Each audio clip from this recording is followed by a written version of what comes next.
अस्सलाम वालेकुम viewers, welcome back to my YouTube channel Mishi's health and beauty tips. तो आज हम बात करेंगे पेट में दर्द, गैस और मरोड़ से किस तरह से निजात मिल सकती है। बाज़ औक़ात खाना खाने के बाद मैदे में दर्द होना शुरू हो जाती है, जैसे वो स्टमक डिस्टर्ब हुआ होता है और खाना हज़म नहीं होता, और गैस इस कदर हो जाती है कि पेट फूल जाता है और वो दिमाग को चढ़ने लगती है।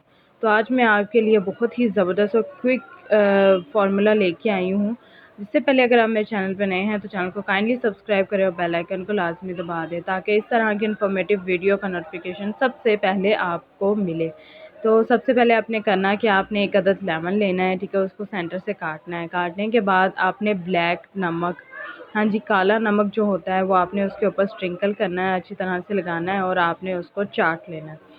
चाट लेना है। इसके बाद जो वो काम करेगा, आपकी पेट से गैस को फ़ौरन से ख़ारिज करेगा और पेट में होने वाली दर्द को ख़त्म करेगा। उम्मीद है आपको मेरी वीडियो ये अच्छी लगी होगी। मज़ीद ऐसी वीडियोस के लिए मेरे चैनल को सब्सक्राइब करें और बेल आइकन को लाजमी दबा दें। Thanks for watching. मिलते हैं नेक्स्ट वीडियो में। अल्लाह हाफिज़।